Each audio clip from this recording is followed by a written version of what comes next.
Welcome to Future Hood Movie Gems. Today we're going to be talking about yesterday. All my troubles seem so far away. Whoa, copyrights. This is Tatiana. And that's Jordan. He never introduces himself. I just want to get right into this movie. I can't believe of all of Danny Boyle's movies, this is going to be the first one I'm talking about. I'm kind of sad because I love Sunshine. 127 Hours might be my favorite of his movies. Obviously, it can't not be said that Trainspotting is amazing. I even like T2. Not Terminator 2. That would so don't be confused. Oh, I thought it stood for Transformers 2, so glad you clarified. Oh, jeez. Don't even joke.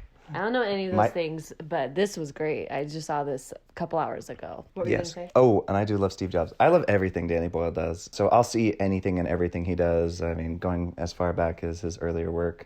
Vacuuming Completely Nude in Paradise. Very funny film. That's the name of the title? Yeah. It's got Peter Pettigrew. Is that the rat that Ron has? Oh, yeah. That turns into a guy. Oh, the actor who plays that. Yeah, not the rat. That makes sense. Yeah, he plays the salesman, and to get amped in the morning, he puts in this little cassette tape, and he goes, sell, effing sell. And it's his own voice. That reminds me of Dwight. Yeah, basically. And it's like his own voice, like motivating himself to sell. And he's like the sleaziest, scummy person of all time. And he like manipulates like poor people to buying stuff they don't need. Oh, it's that gross. Is slimy. Yeah, it's horrible. It's such a good movie. All his movies are great. I mean, gosh dang, I love everything he's ever done. I think there's only like one of his TV movies that I couldn't get my hands on yet, but I'm gonna get there. I've even seen the TV shows he's done the first episodes for. Gosh dang, this guy knows his stuff. He's got style. I even noticed a couple Dutch angles in this new movie, which is like you mean in Yesterday? Yeah, oh, okay. they used to do it a lot in the like 80s or 90s or whatever. It's like they'd like slant things and do things kind of sideways. Oh yeah, like how I sometimes take pictures, or at least I did back like 10 years ago, thinking I was being artistic and cool. Yeah. Yeah. He still snuck in too in this movie. But I love his style and I'll forever love it. So he's definitely my top 10 favorite directors. Nice. That's a big deal. Yeah. And it's not bashing this film at all, but this is one of my least favorite, not least favorite, like of his films, but you were saying you still love it. It's just like he just makes amazing films, apparently. Yeah, well, he has essentially set a bar so high. Yeah, it's like, I don't know how on earth he's going to hurdle over that. Right. And still really good. It doesn't... Well, let's get right into it. So I want to hear first from you. What was it like watching the first time? I loved it.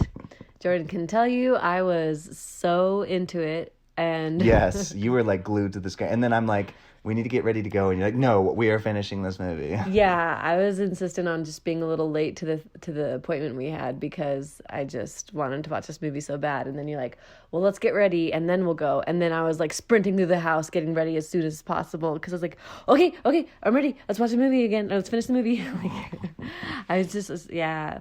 Anyways, music, amazing. He's such a good singer, and just the Beatles music is so amazing. All those chord progressions, all of those melodies, it's just such great music. And so I think it was such a great celebration of how great the Beatles music is. And then that final image of the my gosh, taking of the crowd at the Beatles concert and the actual music from the Beatles started playing. My wife started getting teary-eyed, and she's like, "Nope!" And she got up and like ran out of the room. I don't have time to cry. We're about to leave and go somewhere. Nope. Yeah. But man, that was like perfect timing to tug at our heartstrings. Putting the first time they actually played, the Beatles version of a Beatles song is right at the very end, and right after, or as they're showing a real life shot from back then of the fans and the happiness in their eyes and how much they love the music. Oh my goodness, that just like, whew, it just, whew, it's so good. Yeah, so I definitely got teary-eyed and was like fought against crying because that could have had me bawling, but I was like, nope, gotta go somewhere. Yeah, and every time, I've only seen this twice, but after walking out of the theater the first time seeing it, like I downloaded a bunch of songs because I used to have them on my old iPod, but I had to rebuy them again to re-listen to them. And goodness gracious, if it didn't get me so excited to listen to all their stuff and their music, because their music is so good. I caught myself singing along to all the songs except the 16 year old song. 17-year-old something. Yeah. Neither of us knew that song, and they played it at least twice. Yeah, I was like, kind of weird choice, but when I say played it, I mean the main actor sang it. Yeah, because they have so many other good songs. There's a few times I was like, I'm surprised they're not playing the more popular ones, but and there was a few times when they had other music playing, I'm like, I don't know why you're not playing like Beatles songs right now. Oh. I don't know if they couldn't get all the rights to all of the songs, or I don't know, but yeah. It was really good watching it a second time. Not as good as the first, just because experiencing it for the first time, any Danny Boyle movie. Well, I don't know. I kind of, there's like parts I liked more this time and parts that kind of just a little bit bugged me the first time. Just that one character. Kate McKinnon, yes. Well, she just didn't fit in this universe. Like, well, yeah, the thing is, I commented, and you said, yeah, like, it's because she's different in the universe. I commented that she, like, all those lines written for her character, they could have completely stayed the same and be played by someone that is, like, really mean and obnoxious and whatever in their nature and their tone. And so then for them to bring in a comedian and play that and just like give these, like, say these really mean things, but kind of offhanded and with a smile, kind of, and just be I'm pretty sure those lines I loved it, but anyways. I'm pretty sure those lines were written for her, and I wouldn't be surprised if she improv those, because she says, in the name of money, like. Oh, that's true. That had to have been for her. That's true. But most all the other lines, they could have totally picked, as someone to play that character as a very mean character. I don't know whose decision it was, and maybe they decided it later on. They're like, you know what, we want to keep this lighter. We don't want to make too much of a focus on this character. I don't know what it is, but I loved it. I love that they decided to bring in a comedian and I love Kate McKinnon. But yeah, like you said, you hated that character the first time and said it just doesn't fit. Which I agree, it doesn't make sense. Like, someone that goofy wouldn't be saying such mean things like that. But it was so funny at the same time. Like, just he's talking softly and stroking his hair and saying, "Can you look better than this?" Like, well, and I've noticed in a lot of like English films that portray Americans, and they love to poke fun at us. Right. And so it's just very funny to see them like choose her of all actresses and to play this part of this executive and like portray like what, like, to essentially suck out all the soul and life out of the characters. I mean, out of like the music, and like take all the soul out of it, like just make it into a money machine. Yeah, that's what her character is all about, is making the music into a product. She even said that explicitly at some point. Just kidding. I don't know anything about his life because he's just a product to me. Yeah, like I know she couldn't have been any more on the nose. I thought they would have been maybe better with some subtlety, but I get it. Like it's kind of comic booky. This felt very much kind of like a what did we say, a chick flick? Oh, you said it's a rom-com chick flick. Well, because it has all the notes, like it's like boy and girl, like there's a misunderstanding. Oh yeah. And then and then there's a conflict that keeps them apart, and it's we like think they're not going to be he together. He really loves her, but he can't tell her because of these reasons, and it's like a forbidden love. And then they finally tell each other, but it's at the wrong time, and then she finds somebody else, and then he makes the mistake and he chases after her, and then I don't know. It's kind of like I said, very. Yes, but and that's probably why I love it so much, because I love rom-coms. But that being said, the whole conversation with John Lennon, the whole message of the movie, like, it was not just trying to give us a love story because they know that's what we want the audience. It was a very purposeful, intentional message, in my opinion, of, y'all, love is more important than success and fame and money. Like, like they weren't just. Are we in Texas? Yeah. Hey, my mom was born and raised in Texas. I have the right for forever to say y'all whenever I want. Anywho, I'm just saying. I do not think that they made it a happy love story for bad intentions or for just marketing or just for to get the money on the movie. They did it with a specific message behind it of why they did it, and I loved that message. I loved it. His whole, conversation with John Lennon. Yeah, it just felt very obvious a little bit. Like, yeah, it wasn't subtle or implicit. It was in your face. Because I just feel like all his other movies, like, he still gives the message of, like, family is the most important thing in life. Good guy. I'm liking this guy. Well, he's a family man. I've seen interviews with him. He's, like, always smiling, always happy. He takes a lot of time to spend with his family. I mean, I don't know how, especially as a director, like, you're gone away from your family for so much time, but maybe when he's not, directing, then he goes right back to his family. But it's just, like, I don't know.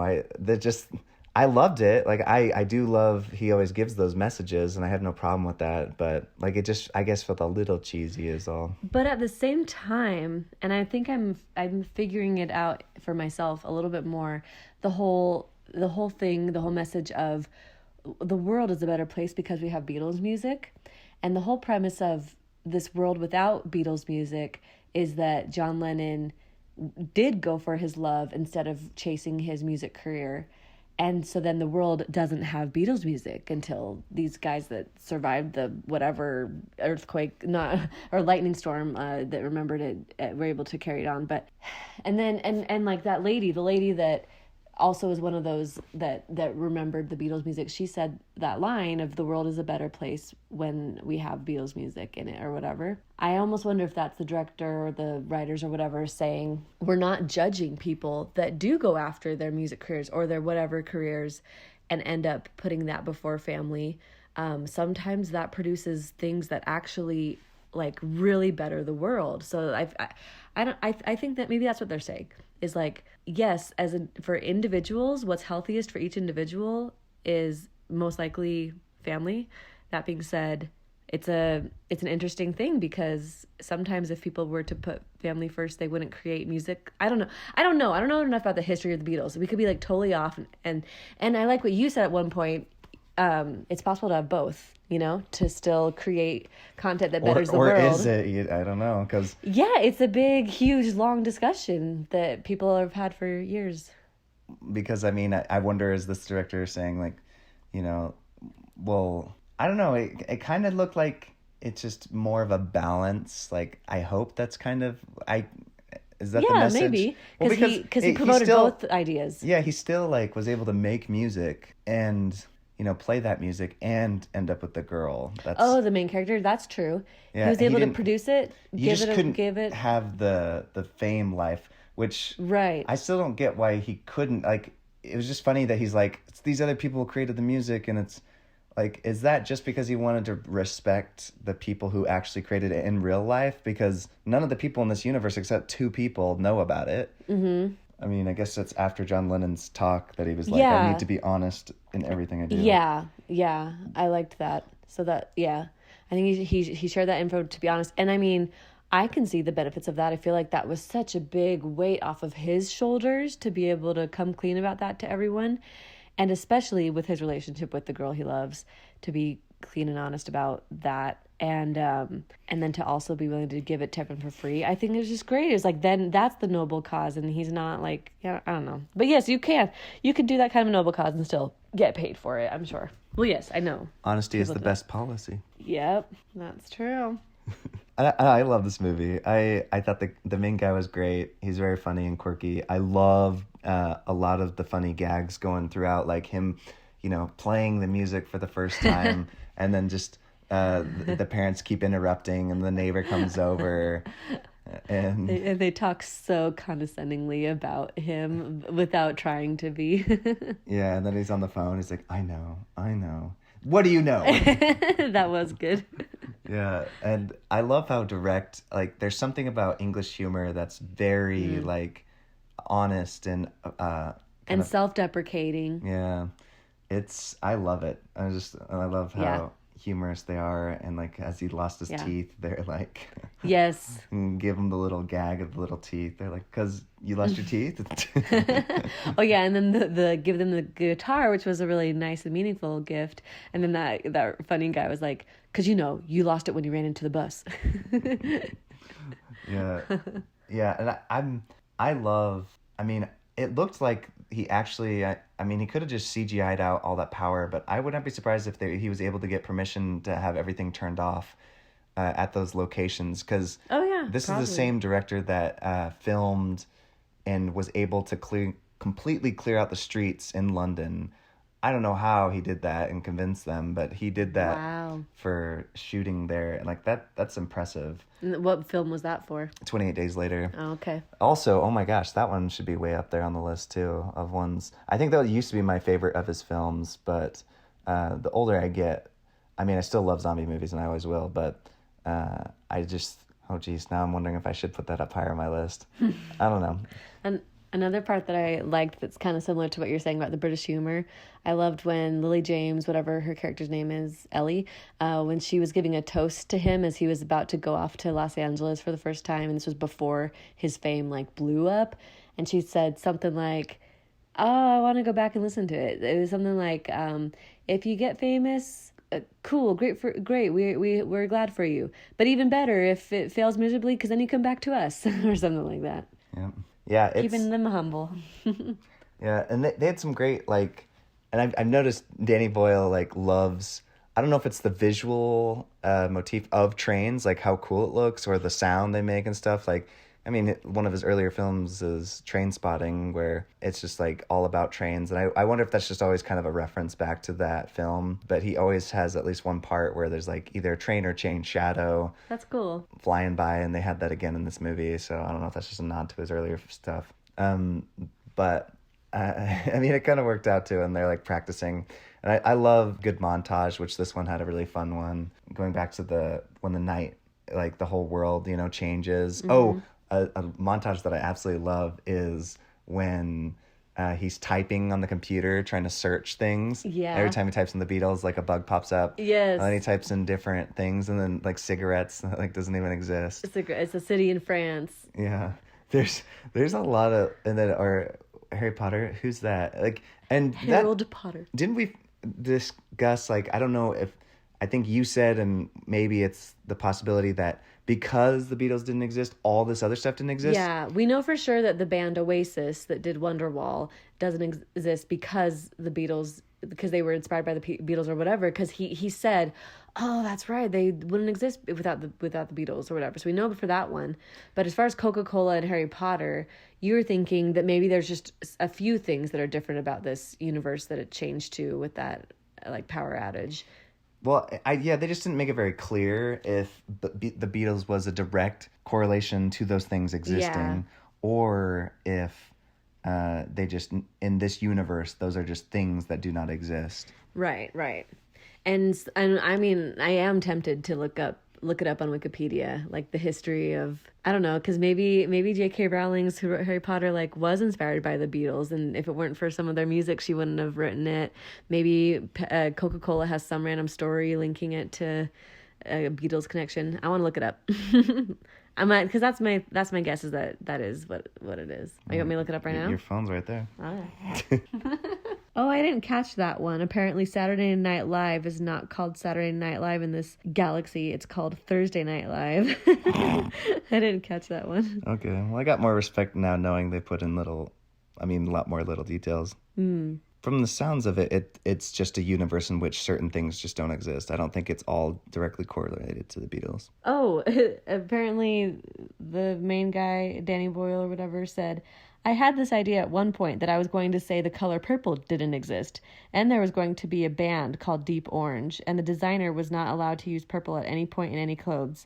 Eventually, I think that just became too expensive. I think you might be right. Everything so far is sounding like it's just a different universe where several other things are different.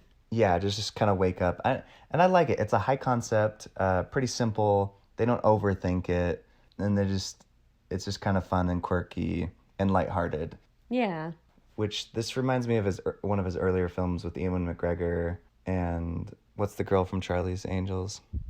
Oh, wait. Cameron Diaz. They make a film, and it kind of reminds me of that one. There's like angels coming down, and my second least favorite of his films, but it's just kind of on that side where it's like kind of light and quirky and silly. Gotcha. Still a fun film And like I said, even his worst film is still better than a lot of people's other better films. So, Okay, here's another thing.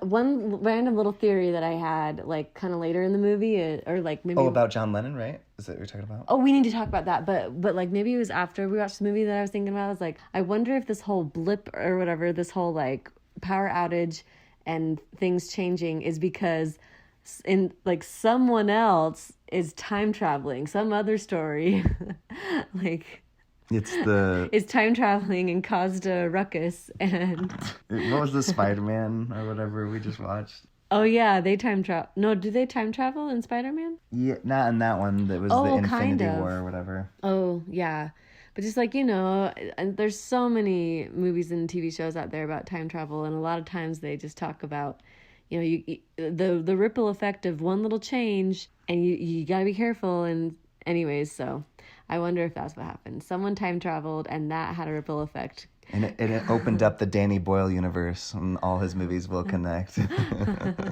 And the moment that the power went out is when they time traveled. I don't know. I mean, I'd be down to see that. All of a sudden, like, the sun just gets ignited from sunshine, and then you see Ewan McGregor from Trainspotting show up. Yeah, let's do it. Yeah. The Danny Boyle universe. I love it. I like it. But then, why do 3 of them still remember the pre-power outage time? I like the person holding up the little yellow submarine. I know, yes. And he was so scared that they were going to get mad at him. And she started off with the sentence of like, you can't sing about songs about places you haven't been to. He's like, I know. But then when later she's like, we're so thankful that you're doing this. We can't sing. The world needs Beatles songs. We're so grateful you're doing this. Then I realized like, oh, that line still worked. What she was saying is, I'm proud of you that you went and you looked at those places so that you could feel more connection to the song. Yeah, it's interesting too, because I was listening to somebody else talk about like the rich history behind, like with all music, like the artists are usually inspired by, and they come up with stories. The ways they come up with those songs is usually from some deep emotion they're either feeling or experiencing throughout their lives. And all these songs have rich history. So him just writing the song, and I love when they start interviewing him, like, well, how did you come up with this? Like, where did it derive from? Because, it's not like it just pops into your head. Like, otherwise, I mean, it's just when you're just humming or singing other people's music or doing a cover for it, there's not nearly as much emotion, I feel like, that is felt. And that's why, like, sometimes, like, we just went to that performance that year. What are they called?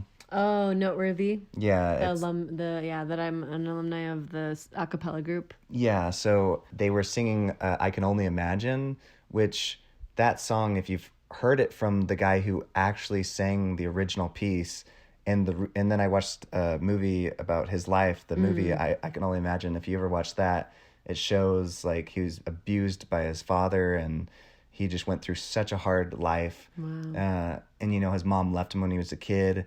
And then he wrote that song because he found Christ. And it is so powerful when you listen to the original. And then hearing it from them, like, it's not that it was bad, like, they have great voices. It's still powerful. It just doesn't have that certain quality that comes with it being an original, that certain depth of emotional connection to the lyrics. Yes, and I feel that way sometimes when I'm like, watching these new movies that are rehashing, and it's like all the emotion is sucked out of it. And it's like, we're just kind of like surface level. We don't really understand what it was that made like Lion King so amazing. Or any of these new Disney remakes where it's just like, oh, this is why people liked it, right? Let's just give them lots of like flashes of the things that they loved. Like, oh, they thought this scene was really funny. Let's throw that in. Oh, they're going to recognize this character, be like, oh, I like that character and that character. That's kind of how I felt with the new Spider-Man. Exploiting us as an audience. Yeah, I mean, that's kind of how I felt with the new Spider-Man the whole time. It was just like, oh, these are all the characters and things you love. And I'm like, yes, I do love all those things. Which it just kind of felt cheap to me, because it's just a way to essentially give me everything that I love, which I do. But I'm not saying like everything needs to be original, because even those things, you go back further, I'm sure those are all remakes or they take parts like some of my favorite directors take, Quentin Tarantino just takes lots of things that he loves and then from all these other old classics and then mashes it together and makes his own thing. And so there's nothing wrong with that. Like, but it's just when somebody creates music, and we're talking about music here, when it's like something personal to someone, and you know that, I don't know, there's something powerful about it. Yeah, and we started talking about this during the movie when he had a moment towards the beginning of his whole venture of producing, you know, Beatles music out to the world. He was like singing them at these tiny gigs, and he's like, they're not reacting. Obviously the problem here is me. It's not the songwriting. These songs are amazing. Obviously I'm not performing them well. And it's like, that's a very interesting topic that they didn't end up diving into further, because from that point his manager friend, who became his girlfriend, ended up and wife, because the Ed Sheeran song talked about marriage, so we can assume they got married. Anyways, she gave him the card from the... We saw their wedding. Oh yeah, that's right. I forgot. And she gave him the card at that point. She's like, well, then how do you explain this? Because an agent, had said, I want to record these songs. So someone did recognize the great songwriting. But yeah, that's such an interesting topic of like, yeah, what does make a good artist? And I mean, in the little bit of training and classes I've taken, and just what you can see on, like, you know, TV shows like American Idol. I mean, Simon Cowell, gives me pain to like agree with him, but like there really is so much more to becoming a successful artist that a bunch of people love than just if you have a good voice, or just if you have like good written music. I think a lot of it is what you were talking about, the emotion behind it. And another thing, unfortunately, is the image. And they did touch on that. We saw that theme get brought up in this movie for sure. And it was pretty comical the way they did it. But yeah, anyways. Yeah, this is Spinal Tap, like, poked fun at that idea, too, about, like, image. And because they put out a new image, and a bunch of people are calling it misogynistic and sexist because it was, like, they had a girl on a leash and stuff. And it was this whole issue. And it's just, like, they're like, you will not sell any albums if you do this. Like, people are going to hate you. And they're like, but the girl, like, anyways, their argument to it was just hilarious, and because they're such airheads. But that's kind of like the Kate McKinnon character when she said, well, because he's like, I don't want an image, and she's like, well, when you decide that, then that's also an image. And so that's maybe like what those people that's funny, yeah, that created that artwork, but maybe they're thinking, we don't care what people think. Well, that ended up still being a big part of what people think about you. It took over. You wanted it to be something you're like, we don't care, but then it ended up becoming like, you know, a big part of your life. You have to answer a bunch of questions about it. You know, it's hard. Oh man, I wouldn't want to be a famous person. I would not want everyone watching my every move and psychoanalyzing and just otherwise analyzing everything I'm doing or looking like or whatever. I feel like that way all the time. I'm like, I don't want labels. Like, I just, and that makes me like a hipster, not wanting to be like a part of society and just like loving what everybody else loves. Like, I kind of did that in high school a little bit. It's like, oh, everybody loves this movie 300 now. And I'm like, I'm never going to watch it. And then when I watched it, I'm like, this is amazing. I understand why everybody likes it. Or everybody loves the Saw series when I was in high school. And I'm like, I don't want to watch it. Everybody loves it. And then I watched it. I'm like, this is the most amazing show ever. And so it's just, I mean, I do that now too. I'm like, I don't want to have labels. Like, I feel like everybody is giving labels to everything, and it's driving me nuts. I'm like, I thought I got out of high school. Like, it feels like now we've gotten right back into it because of social media. It's like, let's label everybody and give them, you know, a status in politics. Let's give them a status. And anyways, yeah, it's interesting. It's like, I feel like there, in a lot of ways, society today, like the emotional maturity is increasing, but in a lot of ways it's decreasing. Oh yeah. No, but the saddest part is it's all our social media and stuff. They're actually pushing an agenda to make politics more upfront, and it's such a bummer, because it's like, what sells? And they're like, well, hatred sells. So they're like, sweet, like, let's emphasize. Divisive. Yeah, I mean, like, I just finished watching Don't Look Up, which very clever, funny director. Like, obviously he's made hilarious comedies, you know, such as Anchorman, but then he goes and does this, and like, it was still funny and like great actors and everything, but he was like bashing conservatives so hard and jamming it down their throats, like, look how stupid and how much they're morons. And I just like how is this productive? It's completely not productive. Like, all you are is creating more of a divide. Like, it's just very frustrating when it's that's why I actually thought this movie was kind of fresh, a breath of fresh air. Like, the idea that family's the most important, and how we should be loving and choosing family over, money and things like that. Because you don't see a ton of that in movies today. Yeah. So Also, it was a movie where everyone was brought together, like, globally, because they all loved this music, and it reminds us of how, like, all around across the globe, like, majority of people love the Beatles music, so it's kind of a unifier. So it's kind of opposite of divisive. Also, that reminds me of a Saturday Night Live skit that came out soon after Adele came out with her kind of recent song, "Hello from the Other Side," So the whole skit was that they come to Thanksgiving, the whole family, relatives, and they start debating about everything, politics, whatever. And then someone starts playing or singing or whatever that song by Adele. And then all of a sudden everyone's like holding hands and loving each other and joining in and singing it. And then it goes back to fighting and then back to the song. And it's funny. yeah, I mean, that's unfortunately, yeah, just. Well, on a positive note, music really can be that way. Yeah.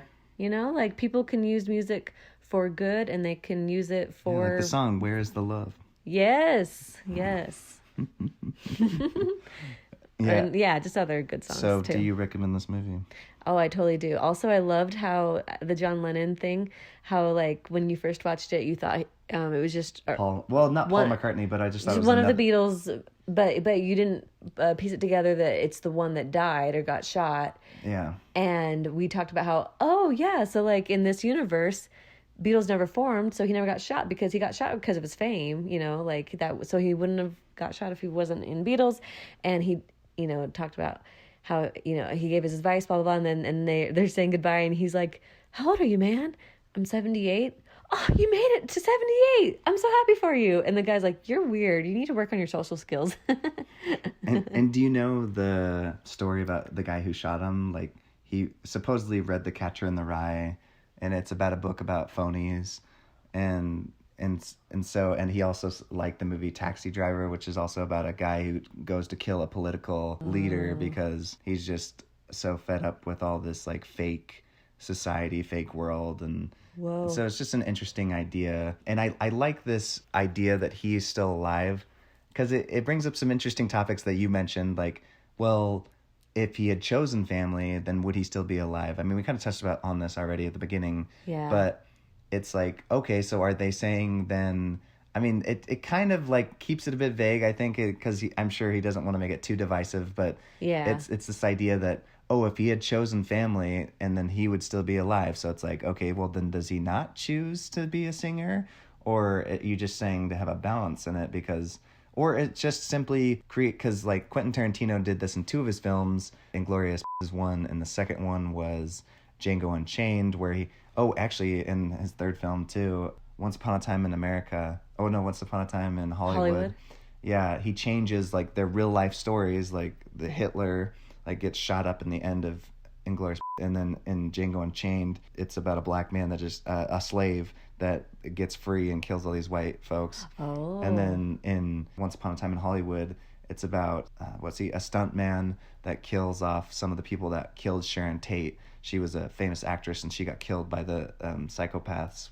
Who are the people in Hollywood that went on a killing spree? I don't know. The Mansons. Oh, I don't know. Anyways. I need to read up on that. Yeah, anyways, this thing in history, and a lot of people didn't know about that story, so when they saw the movie, they're like, I don't understand what's going on, because he assumed everybody knew that story. Yeah.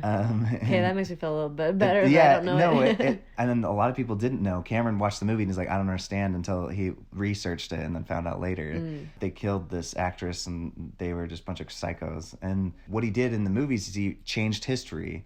And it's kind of interesting because it's like, if this movie stays the test of time, which I don't know if it will, but I mean, Danny Boyle definitely will, at least his movies, because he's got so many good ones. But if this one did, it's essentially leaving a relic of, like, changing history a little bit, being like, well, imagine a world in which he did live and was still alive, and how would he be? And And so it's just kind of fun because it's kind of leaving people with a hopeful thought of like, oh, you know, this is the kind of life he might be living in another universe, or if he was still alive, like this is what it would be. Or like I said in the other Quentin movies, it's kind of leaving like, oh, this is how I'd like to leave history, instead of leaving people with the negative thoughts of what had happened. I'm not saying we should forget history, we've already talked about that, but it's kind of fun though to see it something negative like in a lighter light. I don't know, it's an interesting thought. Yeah. Just rewriting history. Yeah. I don't know. Yeah. But then I'm like, it's cool, is that bad though? I don't know. Yeah. Well, yeah, in movies and books and creative art forms, you can just get so creative and explore all sorts of ideas. It's fun. Also, this is a fun film. Oh yeah, we said that a lot, I guess, the last film. It's just, or no, it was the TV show for Last Man on Earth. You said that we said, it's fun. It's just so fun. Okay, but this quote by Kate McKinnon was so fun to me. It was really funny. Where he was recording, the main guy was recording in the studio, and he did, Beatles songs, and then he also did his one of his own original songs that he was trying to like get famous on, or just like make a living off of before, like when he was trying to make it in the music industry. Anyways, and she said, okay, that first one, something, oh, Here Comes the Sun, love it. That second one, and then she said the name of the song that he wrote. She said, oh, what'd she say? Oh no, I think I can quote it word for word. I think she said, I didn't like that one as much.